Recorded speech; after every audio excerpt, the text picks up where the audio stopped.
Dan Dickau here for Gonzaga Nation SI, the Gonzaga Nation Media Network. Today's a WCC Weekly. What a week in the WCC. Lots of good games were just played. I'm going to give you a quick recap on that, as well as sharing with you, actually, more importantly, what's to come, because you're starting to see some teams heading in the direction that they didn't want to go, namely USF and UP, and you're seeing a team going in the direction that's a bit surprising. And for them, they're glad it's going that way, and that would be the Tigers of Pacific. So really interesting week last week for Gonzaga. They went on the road, 2 road games in the Bay Area, first being at San Francisco, where, quite frankly, San Francisco dominated that game for about 35 minutes. They had double-figure leads at many different points of the game, including in the second half. Drew Timme really struggled. He was 3 of 16 from the field. But the experience and the know-how of what to do and how to perform in close games from Rajir Bolton came through in the clutch.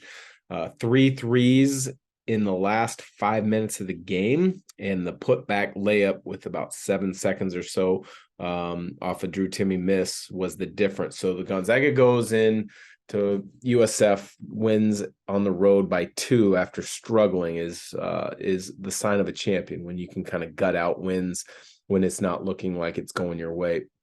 Had a difficult bounce back game, had to perform again 2 days later against a really good Santa Clara team. And they were in a similar boat in that game. They were down double figures early because Santa Clara was playing so well behind Brandon Pajimski, as well as Carlos Stewart. They got production across the board, really, I thought, from Santa Clara. But Drew Timme struggled early, and then he was Drew Timme the last 30 minutes or so of the game. Nolan Hickman got in early foul trouble with 2 quick ones, I think, in the first 6 minutes. But then after that, he was tremendous. Career high 20 points, including the dagger 3 in the last minute, where seemingly the set play looked like a pick and roll was supposed to be called. I can't remember if it was supposed to be with Timme or if it was supposed to be with either Strother and or Watson. But that being said, the play was messed up, and as a point guard, you got to be able to recognize it and then go make a play. Nolan Hickman did that, hit a big time 3 in that final minute. So Gonzaga was able to pull away with the victory. St. Mary's continues their strong play.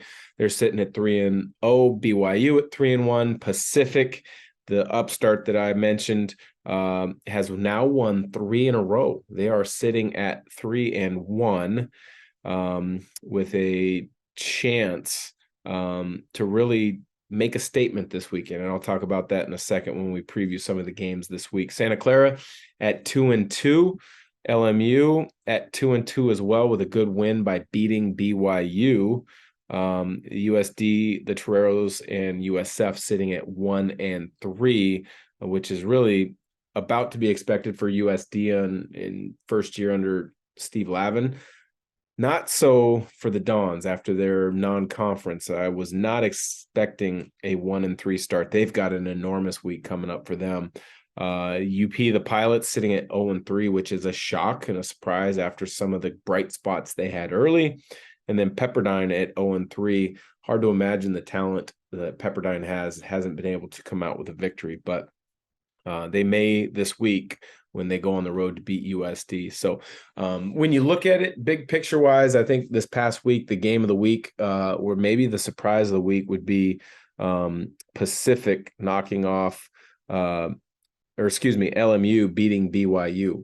BYU had been playing really good basketball, kind of under the radar this year as compared to years past in the WCC. But they were able to beat BYU and really kind of set kind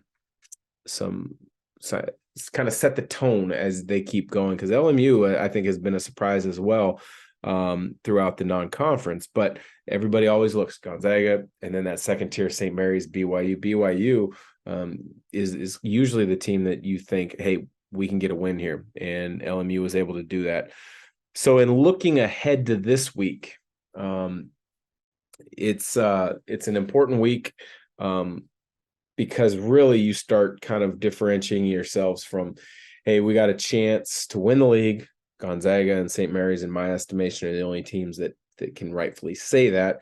But then you kind of got that second tier where you're fighting for a bye in the conference tournament, and then you're kind of differentiating yourself in the bottom tier, to then having to play those early round games in the WCC tournament in Vegas, which you want to stay away from. But when you look at this week, Gonzaga, it's a big week for them, because they have another road game. That would be 3 road games in a row in league, in maybe 3 of the 4 most difficult opposing gyms for Gonzaga. USF is always difficult. Santa Clara has been difficult in recent years.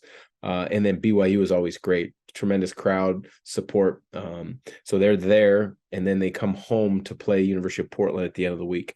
St. Mary's had a little bit lighter of a week last week. They played a non-Division I Academy of the Arts, which they beat by about 20 some, but continuing to get some great production from freshman Aiden Mahoney. So I'll have a chance to see him in person this week, as I'm calling for CBS the LMU at St. Mary's game. So that's the Thursday night game. And I think, that'll be a big time test for LMU to see, okay, you've already beat BYU. Can you beat another one of those upstarts, in the traditional favorites in the league? And then they play at USF. St. Mary's does. They play at USF on Saturday, which this is an enormous week for USF, in my opinion. BYU, as mentioned, sitting at 3-1, but they play Gonzaga at home, and then they go on the road to Pepperdine. So a split there, and you're sitting at 4-2. You're not feeling too bad about yourselves. If they can knock off Gonzaga at home and then go on the road and beat Pepperdine, you're sitting at 5-1. And you're really feeling good about yourself as a Coug fan. Pacific, the surprise with 3 in a row victories. They, as well as Santa Clara, have a bye on Thursday. But then those 2 match up on Saturday. So Santa Clara sitting at 2-2, Pacific sitting at 3-1. That's going to be an interesting matchup. I think maybe the kind of under the radar game of the week in the league will be that one, because St. Mary's and USF, I think, is the big one when you look at Saturday, as a must win for USF, and a chance to get a road win for St. Mary's. But with this Pacific Santa Clara game, I think it's so important, for Pacific, simply because they have never really been able to prove that they can beat teams that are above them in the standings in the WCC. They've always kind of mingled towards that bottom pack. Damon Stoudemire had a nice year or 2 with them where I think they finished 4th back-to-back years, but they were never able to beat the Gonzagas, the St. Mary's. To creep up into that conversation, you always have to beat the teams that are below you in the standings. And that's what Pacific has done till now with their 3 wins in a row. If they could beat Santa Clara, which I think is a better team, that would be a huge step in the right direction for Leonard Perry and the Tigers.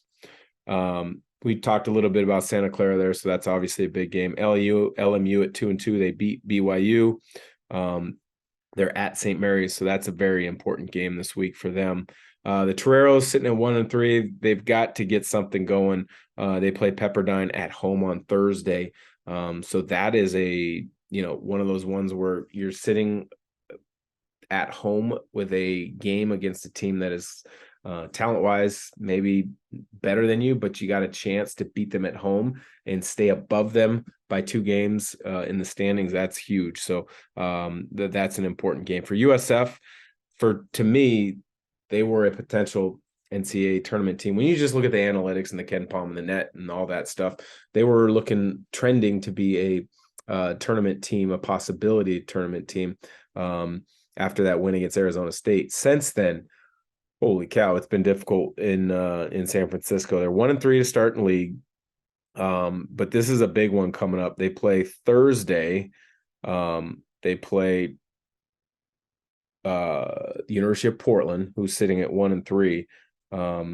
And that could, to me, and then they play Saturday, St. Mary's at home. So this is an enormous week. You can't lose both of those games if you're at USF, because you can't be sitting at 1-5 towards the bottom of the league trying to get right. You got to win at least one of those, hopefully two, to keep some semblance of momentum going in San Francisco. UP sitting at 0-3. They've got a big week. As I mentioned, that big game on Thursday with San Francisco is a huge one, and then they're on the road at Gonzaga. So as equally big as it is for San Francisco that I talked about, it's huge for Portland, because they could be 0-5. They could be looking at an 0-5 record at the end of this week if they don't sneak out one of these two wins. Now, Shante Legans last year when he was with Portland, they played Gonzaga tough in Portland. They got beat. Yes, they did. But they're physical. They didn't back down.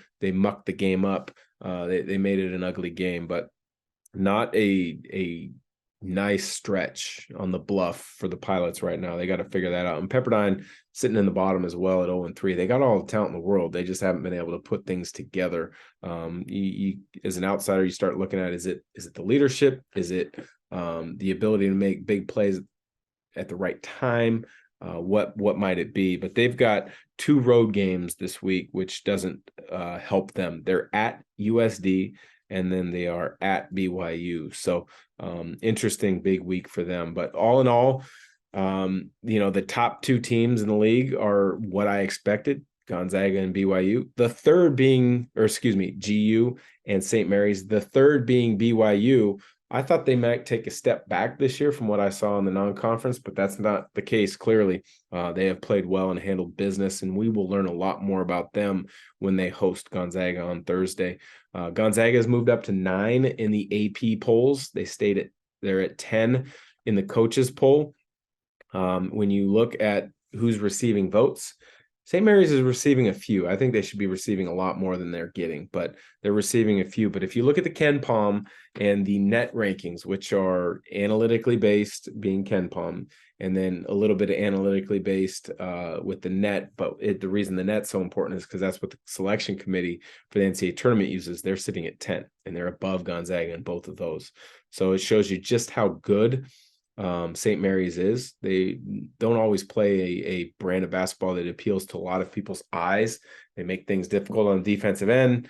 Offensively, they're very patient, and they beat you with simplicity, which has been the calling card under St. Mary's for 20-some years now. So big week in the WCC. Excited to watch some games, excited to call some games, and I'm excited to be back a week from now filling you in on what happened and what some of the scenarios are looking like after another week. So for Gonzaga Nation SI, this has been the WCC Week.